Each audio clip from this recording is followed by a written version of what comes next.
After having such a fantastic experience with Atelier Ryza last year, it was pretty much inevitable that I would be returning for its sequel.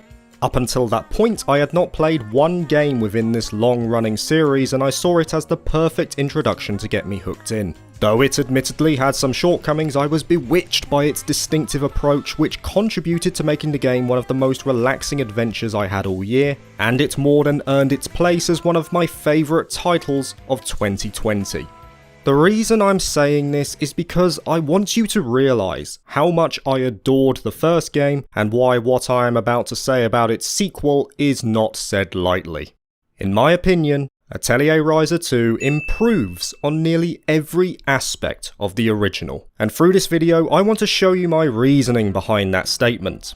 As of the time of recording, I have indeed finished the game, sinking just over 47 hours into my playthrough. I played the game on PC, which ran very well, and like always utilised my trusty 360 controller, so some button prompts I mention may differ for you. As with all of my reviews, there are minor spoilers confined to the first hour or so of the game, but nothing that will take away from your experience. With 3 years passing since their initial adventure, let's revisit a familiar band of misfits and see if we can answer that question: is Atelier Ryza 2 any good though? The game begins with Ryza on board a boat towards the capital. Has she taken pointers from adult Kristen on how not to start an adventure? Thankfully though, there are no shipwrecks. She makes it safely to port, fires and all, and she begins to reminisce on her reasoning for leaving Kirken Island. It turns out that a childhood friend of hers, Tao, who is a student of the academy, has asked Ryza to come along as he believes he has found something with ties to alchemy, which Ryza has since become even more proficient in over the last few years. After a short journey, she arrives in the centre of the bustling metropolis and is greeted by, "Whoa! Tao! What happened to you, man? This is how you do puberty right." But in all seriousness, having the characters from the previous game returning is a great draw in of itself. One of the biggest weaknesses with the first Atelier Ryza for me were the characters. Though they were fine for the most part, I couldn't help but feel that they were somewhat one-dimensional, and they never really got much of a focus within the game to develop much. This sense of interconnectivity is a great starting point in addressing that issue. Because of the 3-year time gap, you can see how these characters have grown both physically and mentally, which is something I'm personally a big fan of anyway, hence why the Trails series is my favourite collection of games out there. But I also believe that Atelier Ryza 2 does a much better job in developing these characters. Whereas in the first game you had these random cutscenes popping up at certain intervals without any warning, the sequel opts towards a mini-story unique to each character. Now, though they aren't groundbreaking in terms of their execution, it's good that this title gives the undivided spotlight to these characters in specific moments.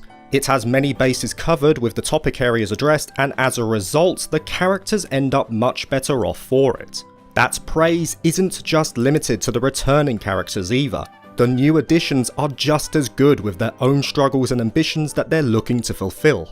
And it lends to the group gelling seamlessly. The chemistry between them is a delight to witness, as is watching the more minor characters somehow be immune to the effects of rain. I also believe that because of the stronger cast, it contributes to a more engaging story, which is another issue I had with the first game. In this adventure, there's a lot more emphasis put on mystery as you try to piece together riddles of the past to shape one large narrative, and the relationships between the group develop well during that period. Yes, the cutscenes are still pretty naff overall with stiff animations, and the soundtrack has a habit of cutting out abruptly at certain moments, killing any sense of mood in a scene, but overall, I found myself more engrossed with this narrative than its predecessor. With the reunions out of the way, Ryza is introduced to a new character, Patricia, affectionately referred to as Patty. With her help, Ryza is able to live rent-free in the capital as long as she contributes to the requests of the populace. If that's not plot armor, I don't know what is. And with this, Atelier Ryza 2 introduces you to the familiar world of alchemy, the main draw of any Atelier game. And I'm happy to say it's just as relaxing and addicting as it was the first time around. The familiar foundation is still present, but there are a few tweaks here and there to freshen up the formula, along with straight up brand new mechanics that get introduced later on, like the ability to change material loop elements or combining usable items to make something new. As it was with its antecedent, it's in your best interest to learn the intricacies of this system, as your success in combat, story progression and exploration stems directly from alchemy. If you don't keep your characters up to snuff with souped up gear, you will get blown away by the later enemies, a lesson I learned quite brutally from the first game. And with the added arsenal of options available to you, it's even more entertaining to see what you can come up with. Another aspect I have to praise is that the items you make relatively early on don't lose their use even late on in the game. If you rebuild them to get some of the later effects, for example, their unique purpose in a battle may still assist you. On top of that, there are a multitude of traits that can be applied to your items which will aid you further. For example, in the case of armor, you may want traits like defense charge to increase the base stats even further, whereas with usable items you may want to improve their potency. And it gives a sense of reward for the players who get stuck into the system. Elements like recipe morphing are still there, which increases your plethora of possible creations even further, but there are also additions like the skill tree, from which some items and gathering tools can only be unlocked through this, again making you feel that sense of progression. However, while I love the alchemy system and how integral it is to the experience, I do feel this takes away from the excitement of finding treasure in the world, as many items you come across are just worthless. For instance, you may find a weapon which is one tier higher than your own, but it's no use to you because it has no buffed qualities and you can't even enhance it. More often than not, your current equipment will be far and away better than anything you will find from world exploration. Since we're touching on world exploration, one cannot do alchemy if they don't have the right materials, and this becomes another important part of your adventure. Like the previous game, the world will be littered with collectible goodies and any flashing node can be harvested for material. There are also a multitude of ways that you can approach it, like cutting it with your axe, smacking it with your cane, or bombing the shit out of it. Now in the first Atelier Ryza, this was actually a very enjoyable part of the game for me, so it's no surprise that the second game carries on this trend, but also improves on it. For one thing, the world feels a lot more open. There are many ways by which you can gather materials like swimming, climbing foliage to reach higher levels, digging up areas with your spirit friend, or letting loose your inner Indiana Jones. On top of that, there are some quality of life improvements here, like being given the ability to see what each of your gathering tools will harvest if you go for a node. Instead of switching between the different tools, you have everything available to you by holding in the right bumper, which is a small time saver, sure, but very much appreciated. I feel I also have to mention the world itself here. It is gorgeous to look at, just as it was the last time around. No doubt this art style won't work for everyone, but I love it. It's unashamedly vibrant, crisp, and feels alive. You see the gusts of wind flowing through the fields or structures against the backdrop, and it just urges you to delve in, like admiring a piece of fine art. Combine this with another solid soundtrack that evokes this feeling of adventure, and Atelier Ryza 2 is once again onto a winner.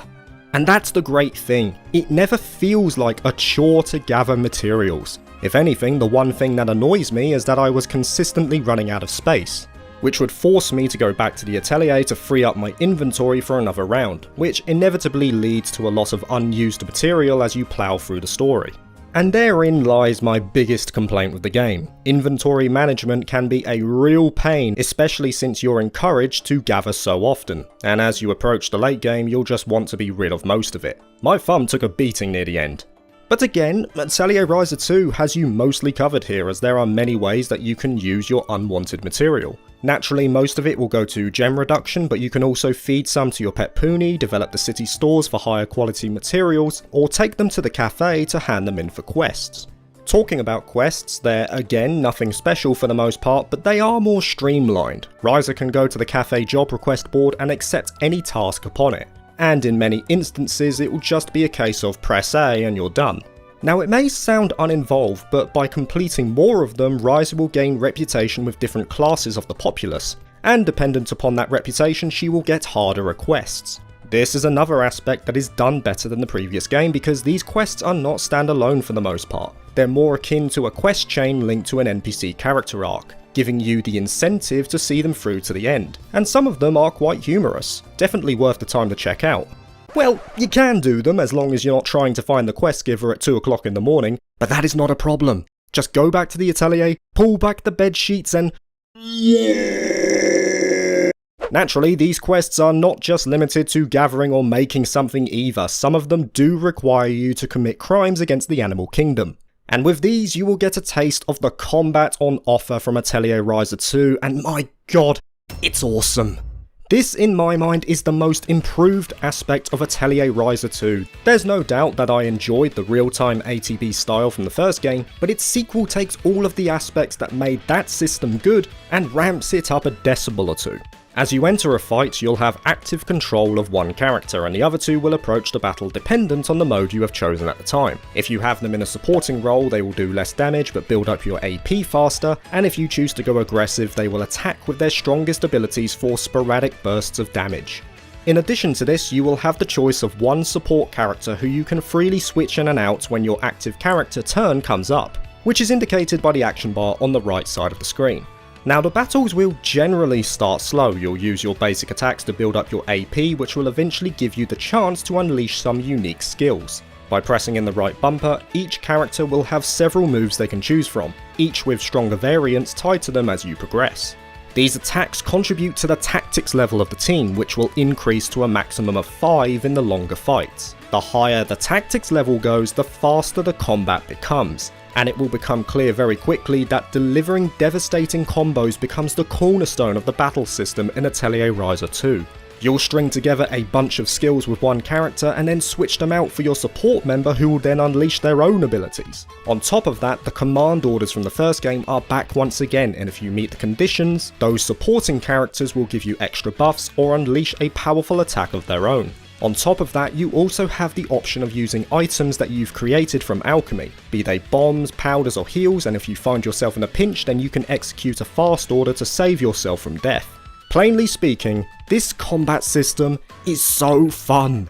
You could do some really cool things with it, but despite how fast paced it is, it's amazing how involved you feel in the battle. At least in my case, I was looking all over the screen to see what character's turn was coming up next, what action orders are going to make the most use of my skills, what enemy is about to unleash a powerful attack of their own, and can I feasibly shift my focus to them and break their posture before they unleash it. Yes, it does have some drawbacks here and there. There are moments where you'll be sitting around doing nothing, most commonly at the start of the battle, and the enemies that you encounter are not all that unique, just being reskins of a few base models. But in terms of the intricacy, the visual payoff, the sheer carnage you can muster, it is ridiculously satisfying to partake in. And I feel that because of the faster nature of the combat, it contributes to making the game a harder experience overall. Because the focus is more on the combos and the active switching of characters to gain an upper hand, there's a lot more onus put on the player to understand how the combat works and how to get the most effectiveness out of it. No doubt your gear will also be an important factor, but even with the higher level equipment, I was still getting wrecked at times because I just didn't fight in the most efficient way. But that's the thing. It never felt cheap. It was a fair challenge that rewards players who grasp the system. And because of that, I can't praise the combat enough. It was a blast from the start of the journey all the way to the end. And speaking of the end, I do want to mention one more thing. Naturally, I'm not going to spoil the ending for you because that would be highly inappropriate, but I wanted to mention this at the very least. After the credits roll, you will get some extras like art from the game and the full soundtrack. In addition to that though, you will get small audio clips from the actual voice actors. It gives a personalised touch for the conclusion of your experience, and it makes you feel appreciated for the time you invested in the game. Hearing them outside of their roles and giving their thoughts on said part is great to listen to, and it becomes apparent just from the tone of their voices that they really did enjoy their time in the studio booth. I know this may sound like a small thing, but I love stuff like this and I wish more games would do it. Yes, at the end of the day, a for-profit company is mostly happy because you purchased the game, but neat little additions like this are very much appreciated, a touch of class that I would welcome more of. With that being said, it is time to wrap up. As the title of the video suggested, we were trying to answer the question, is Atelier Ryza 2 any good though? I'm sure you've realised by now, but I'm going to say it anyway because the game deserves it. Yes. It's fantastic. Atelier Ryza 2 takes everything that made the first game such a joy to play and simply made it better. The excellent combat, the beautiful aesthetic, the lovable characters, but most importantly the deep and engaging crafting system, something that is so often an afterthought for many other games.